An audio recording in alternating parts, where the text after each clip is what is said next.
Hello. I don't know how many people this is gonna resonate with because I feel like no one ever related to this whenever I would talk about it growing up. But when I was a kid, I remember having a recurring dream. Like, it wasn't even a recurring dream, but like a recurring kind of dream where I'd be going through like a day at school or whatever. I was just going through life, but the entire time, like, my head would be fixed on the ground. Like, I could only like look at from the waist down on everyone and everything I did. Like, if I was walking, I had to be looking at the ground, all that stuff. And again, I'd be having like full conversations with people. I would like be taking tests and stuff, but I could never like lift my head to see who I was talking to, or like lift my head to like see what I was doing if my hands were above the waist. And I remember always talking to people about that and be like, hey, has this ever happened to you in dreams? And then they're like, no, don't know what that's about. But as I grow up, it's a lot easier to see that that's more of it's symbolic of a way of life that I spend a lot of my time, like metaphorically and literally, with my head down, lost in my thoughts sometimes, but sometimes quite literally just like going about my day, walking from place to place, doing thing to thing, but my head is down, not really paying attention to anything going on around here. And I've said it a lot, but like, it's so easy to convince yourself that that's normal, like, because that's just how it's always been, because you can't really see it as reverting back to habits that don't serve you. You just see it as, oh, I'm doing my best. I'm doing, like, you think back to your whole life. What have you always been doing? Like, you're on your best behavior. But your best behavior when you're serving the ego doesn't matter, because the ego's not going to give you any kind of tangible reward, or like any reward that you've come to want that's like actually at any substance. At a certain point, like once you get real food from the spirit, you like can visualize, you can clearly see that the food that the ego gives you is like what's it in SpongeBob? Plankton gets like the hologram meatloaf or whatever it is. It's like that. You can like put your fork through, but nothing's really happening. It might look delicious, but it's not real, you know? Once you've actually had food, like the allure of like, wow, it looks just like it does in the box. Like, it doesn't serve you anymore.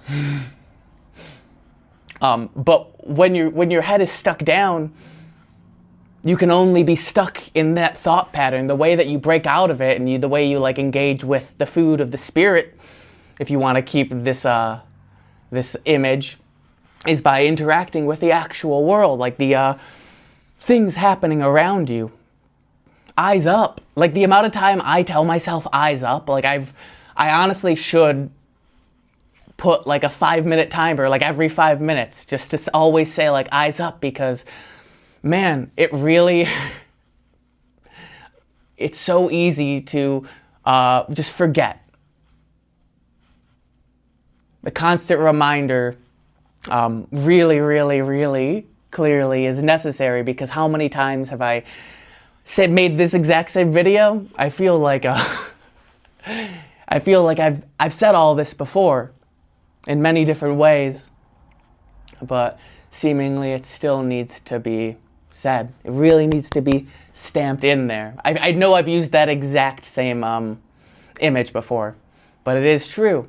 You gotta like really stamp it in. It's got to make its indent on your life. It needs to like become your life. That's one of the main reasons that I moved to a new place, because where I lived before had just so many repetitions of bad habits in the same place. And when you're like stuck in an area that you're in where all of these like bad habits and bad like ways of being exist, it's easy to just keep falling back in those things. That's why I moved here, where everything is new, where like where you keep up habits, if you can keep up only good habits here, and completely like put off all like a cutoff to bad habits from like sinking their roots in, then you won't have the problem as much, hypothetically, have as much of a problem of thinking that's the norm, because you're making up a new norm.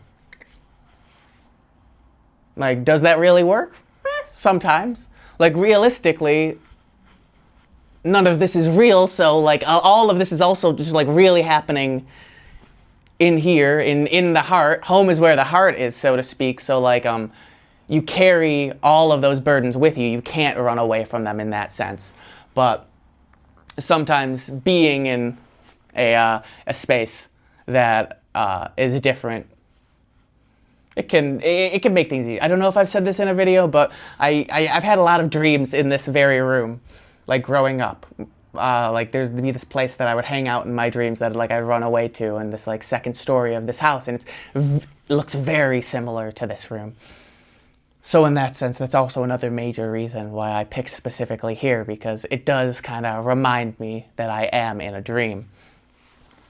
Everything needs to be in service of the mission.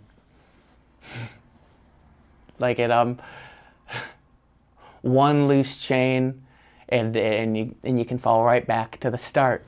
No one wants that, man. Nobody wants that.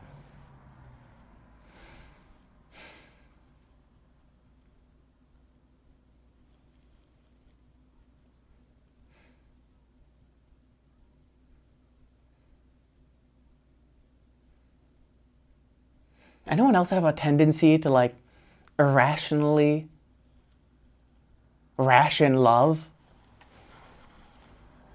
Like how many times have I said in my videos that love is infinite? Like there is a fountain of love within you that can always produce more love.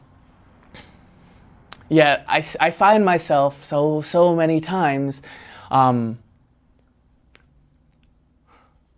almost hiding from the world, because I don't, like, I'm like, I only have so much love to give. I only have so much passion to like actually use in the world.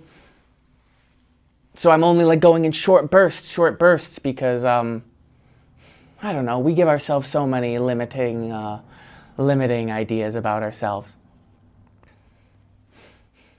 But it's like, it's so annoying how easy it is to actually believe it, despite like having a life that surrounds you with the reality that love is all that there is. And you get stuck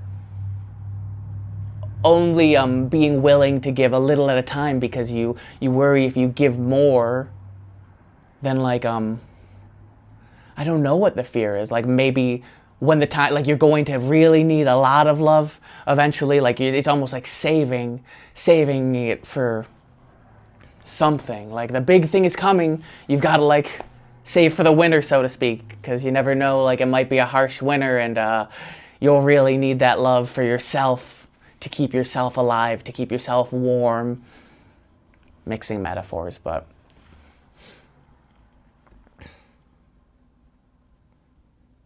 there's just there's so much love. There's so much love.